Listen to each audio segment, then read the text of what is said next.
In trading, knowledge is power, and lack of knowledge in what you're doing can be costly, very costly.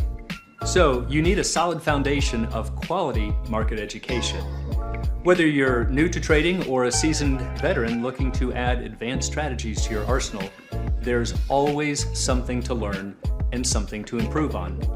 And now you can access the same knowledge that professional traders receive with Market Rebellion's Trading Education.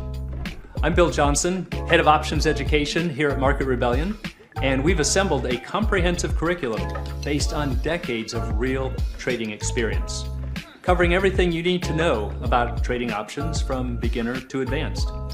We go way beyond the nuts and bolts of options theory to teach you how to apply specific trading strategies and the techniques needed to adapt your trades when markets shift. Regardless of your goals, you'll gain access to the education you need with easy-to-consume lessons so you can learn to trade with confidence, enhance your knowledge, and master the practical skills required for market success. So please join us for in-depth trading education only from Market Rebellion.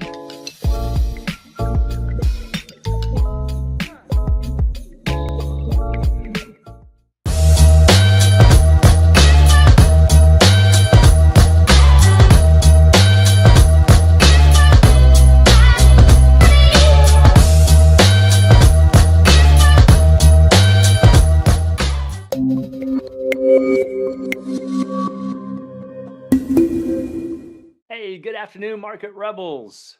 Stu, it's that time Yeah, again. Another it Coach's is that Corner. time again. Yes, it is.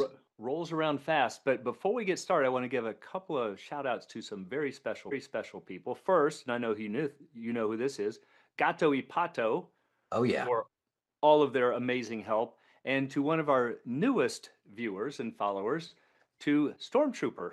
Kind of a unique screen name there. We're not quite sure who it is, but we want to say hello anyway, and thanks for joining us. But today, Coach's Corner, we got another good one, Stu. This comes up a lot with traders, and I think with a lot of the market action would be very appropriate. And so let's go find out what our Chalk Talk question is. So here we go. Chalk Talk. Little thought-provoking question for everyone. We're going to answer it at the end. If a stock crosses through a moving average, whether from below up or from above down, does it show a change in momentum? That seems to be what a lot of traders say. They'll say, well, you know, the stock just crossed up through it. So now we can see that the momentum has changed, and therefore I know it's going to be going up because it's going to be staying above the moving average. It's kind of a common theme, isn't it, Bill? A In very common. technical analysis, let's look for the crossover. Yep, whether it's the moving averages actually crossing over or the actual candlesticks crossing through, people take it as a sign of momentum. Is that really what's happening? So we kind of talked about this in Miami, where it's kind of a big theme that we're going to be doing for this year about illusions, things that people think they see in charts or other aspects with options that are just not there. So you've probably guessed what the topic is. Want to take a shot at it? Do moving average crossovers show momentum? Pretty straightforward. So once again, the reason we came up with this is we hear this a lot from everybody, and especially when they say, well, now we know it's going to be going higher, or now we know it's going to be going lower because it crossed the moving average. And I wish it were that easy. And unfortunately, it's not. It really has to do with the math or the geometry of a moving average. So we just want to kind of point that out to you, maybe like we talked about in Miami, hit the brakes, hit that yellow light and say, is this really what it's telling me? So before we do, quick reminder, we're only going to do one of these today. It's a short slide deck, marketrebellion.com/get started. Lots of great material just like this, articles, videos, all kinds of stuff to help you get started to get a solid footing. So moving averages, traders Hey, Bill. use... Bill, you know, as I'm thinking about this, as we're presenting this, what as part of our theme, you said our theme for this year, what we're going to be doing a lot, everyone, is showing you what it's not. Yeah. This is, you know, the whole illusion thing. That this is part of that. Mm-hmm. This idea, you know, if you wind up 25 people, 25 traders, and ask them to define momentum, you're going to get 25 different answers. 25 different answers. Yep. And here we are trying to say that because this happens and this happens, then this is going to happen. Right. That's And traders always the fall case. back on that all the time, and then they get shocked when it doesn't happen. Shocked when it doesn't happen. So if a stock turns down through a moving average, then they believe that momentum has changed and is more likely to fall. Or in some cases, they say, now we know it's going to fall. And then on the flip side, if the stock turns up from underneath the moving average up through it, they believe the momentum has changed and is more likely to rise. And their reason for saying this is they say, well, it's because once it changes, it stays above the moving average. Or the candlesticks, once they cross below, that they stay below the moving average. And so it's very clear that it's a change in momentum. Once again, it's a story that fits the pictures and unfortunately is not quite right. So let's bring up a chart first of all. And in this market, you can see there's lots of times we always get crossovers, but there have been a lot lately. But here's a really good example. So here we have Apple. And when it came up through here, people say, oh, look at this. We got a 2 candle break. It's a change in momentum. And they say now the candlesticks are going to stay on top. That's how it's a proof that it's a change in momentum. Over here, when it cracked through the top, they'll say, well, look, it stayed below the moving average. And so that's a proof that there's more selling pressure. And that kind of gives them confidence that the moving average is predictive. Again, it's a story that fits the picture, and that's unfortunately what a lot of people do to base their plans with options. Well, this line of candlesticks is actually a story to fit the picture of the price action, isn't it? Absolutely, it is. It's Yep, it's a story being depicted that where the data that it's depicting is the price action of the day or the week or the minute. that's It's right. but Yep. So let's take a look at the math behind it and see why this tends to always, not tends to, but that it does stay that way. So I've got a couple of examples. I did this first one here uh, in fives because we're going to do a 5 day moving average. Not that you would use that on a chart, but it's just to make the math easier to follow. And that way we're going to get nice whole numbers. Then we'll look at another one that's not quite so easy. So this first column, we're just counting by fives. We can think of this as prices. We're going to go 5, 10, 15, 20. We count up to 25, and then we start reversing 20, 15, 10, 5, and then we go back up. Doesn't matter. You can pick your any type of a sequence, but I did this so we could get a definite rise out of it, and then a fall, a rise, and a fall. So think of this as your stock price. Now, one thing to notice to show that it's not momentum, this is completely made up.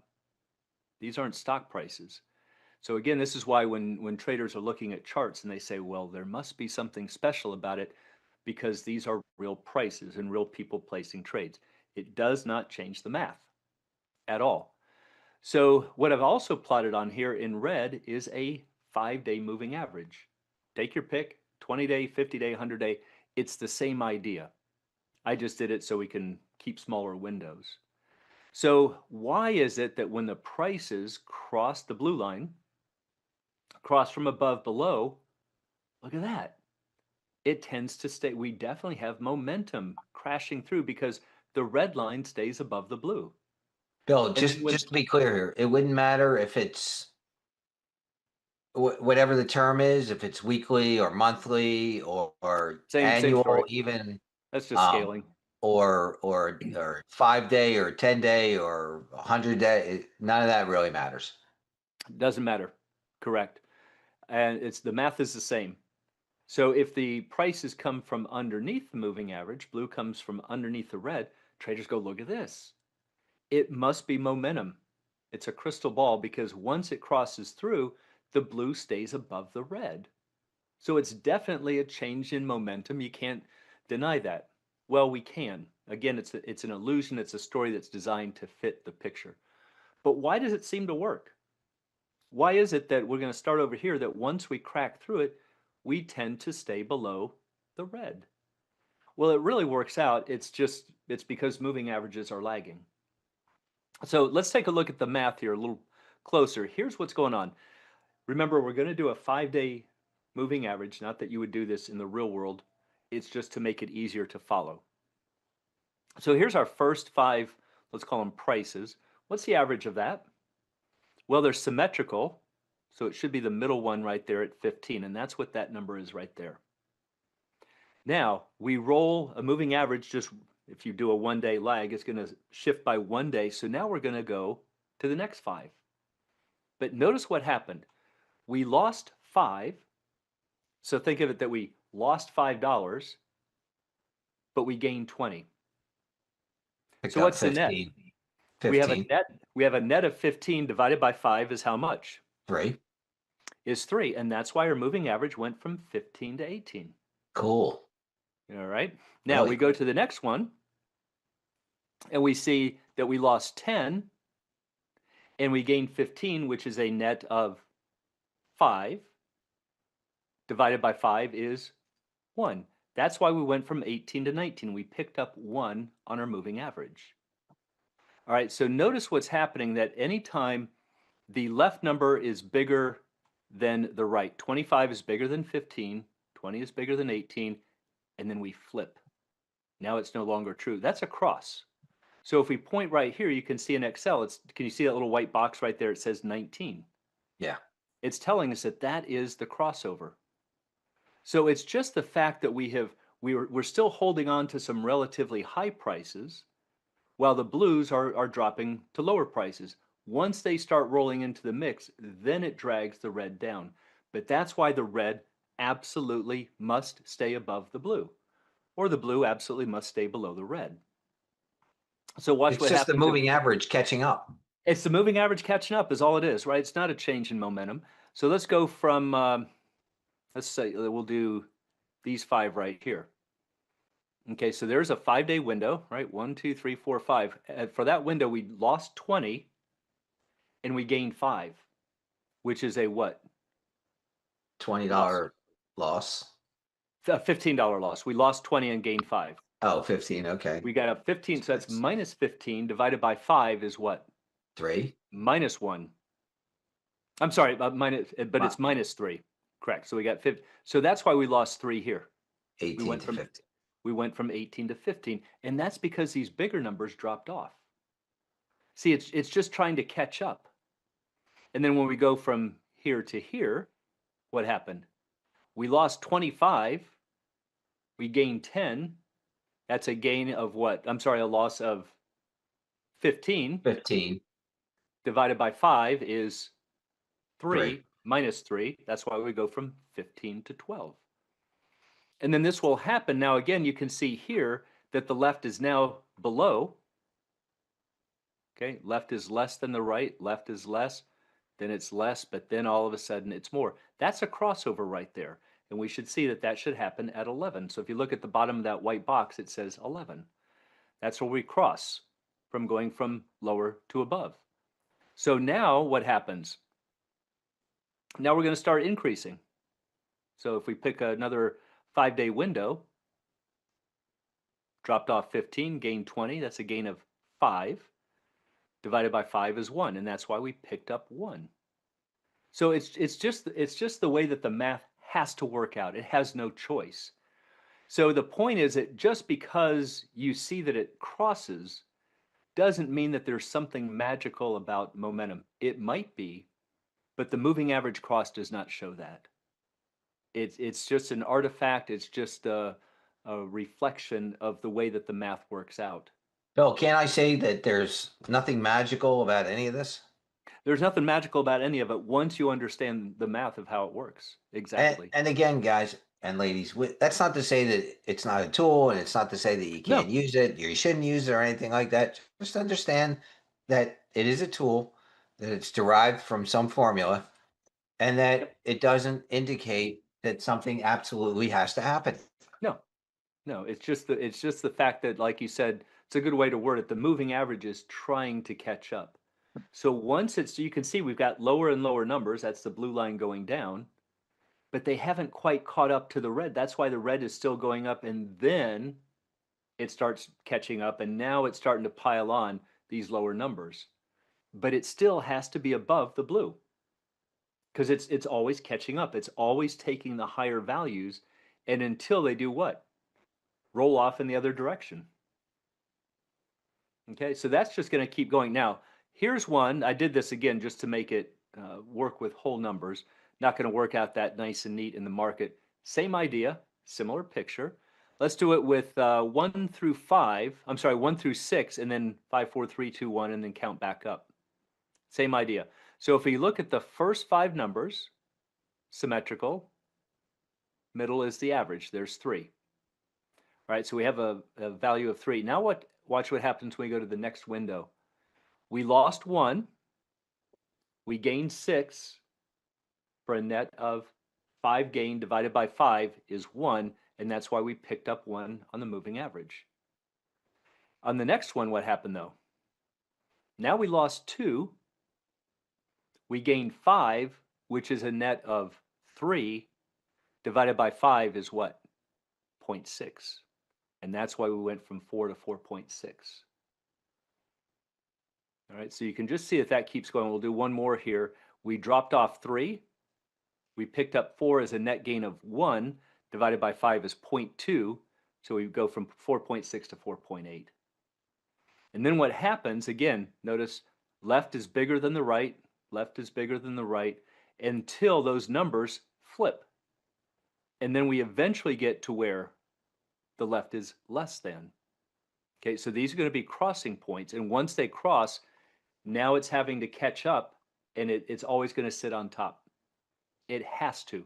Once they cross from below, the red line must sit below. It has no choice. So the main thing is to understand the math of it, that it is not a dead giveaway that something has changed. Again, this is made up data. So why would you think that because it crossed here that it's now guaranteed to continue down this way? Right? I could have easily just made that flip around. Bill, is this where we look at each other and we say, well, it'll continue until it doesn't? It'll continue until it doesn't. That's the better way to think about it.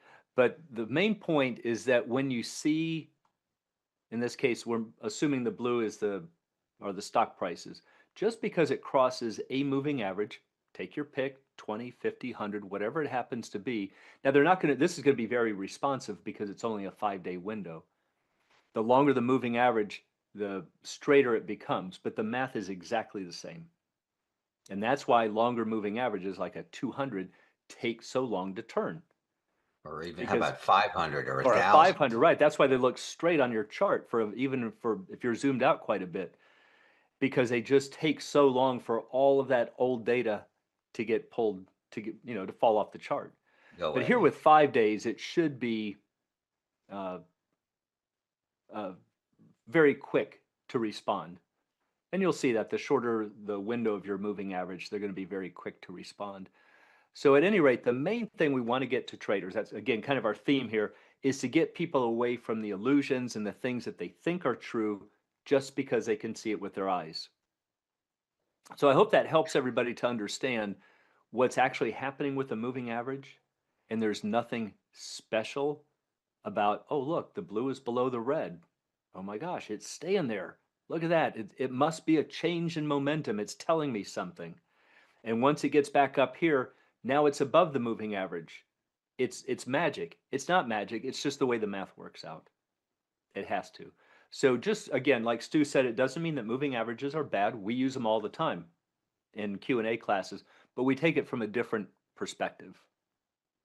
We're also trying to do what we talked about in Miami. We're trying to figure out what everybody else thinks about what they're going to do. So just keep that in mind. If you're one of these traders who thinks that this is a perfect time to enter a call option because now I can see the momentum is turning up, that is a false assumption. It's just a story that fits the picture. So I think that was really about it. Kind of a short and simple one today, but I think a very powerful one because especially in these markets here, we've been seeing a lot of whipsaws. We get a lot of questions about this in Q&A. It has to do with, people use this term way too loosely, risk management. How do I manage this trade? And you might use this and say, oh, well, when it crosses over, I should get out. I should get out. That work should be done prior to entering the trade. The work about Um, when it doesn't fit me anymore, even as simple as my thesis has changed. Exactly. When should I get out, Stu? Well, how about if you get out at the top? Well, we all know that's not going to work. Good answer, though. Well, how about this? Well, my expiration is coming up. Should I roll this call out, this 90 delta call or 100 delta call at this point? Should I roll it out? I don't know. Would you sell the stock? See, it's the wrong question. Leaning on this kind of stuff to help you make a decision is okay, but just understand that it is not the end all be all answer to your hopes and prayers and riches scheme. Not a crystal ball, and that's what we hear so many people talk about. And again, the reason that they point to it is they say, "Well, look, it's proof. As soon as it crosses, it definitely stays below." And we're just trying to show that absolutely, positively must happen. It's not because it's foretelling the future, it's because of the way that the math works out.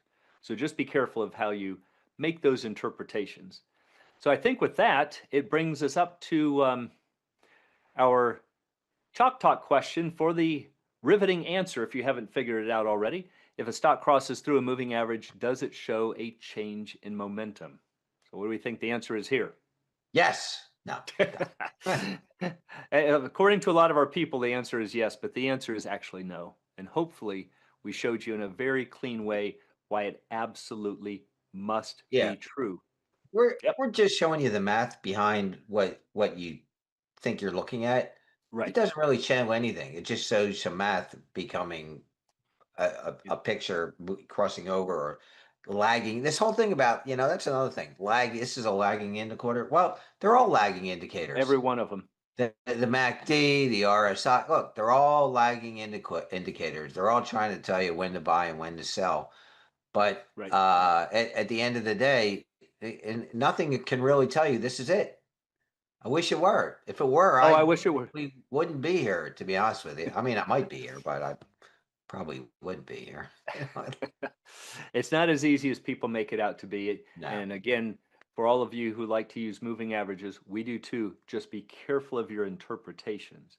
Yeah, It is that's all. not a sign of a change in momentum just because the moving average that you notice is either above or below the candlesticks. Just hit That the that brakes, absolutely has to but happen. look up, breathe, yellow light, Yellow slow light, down, hit the brakes, think. Could there think, be just another take explanation? take a moment, just kind of think about it, and that's it. That's all. Yeah.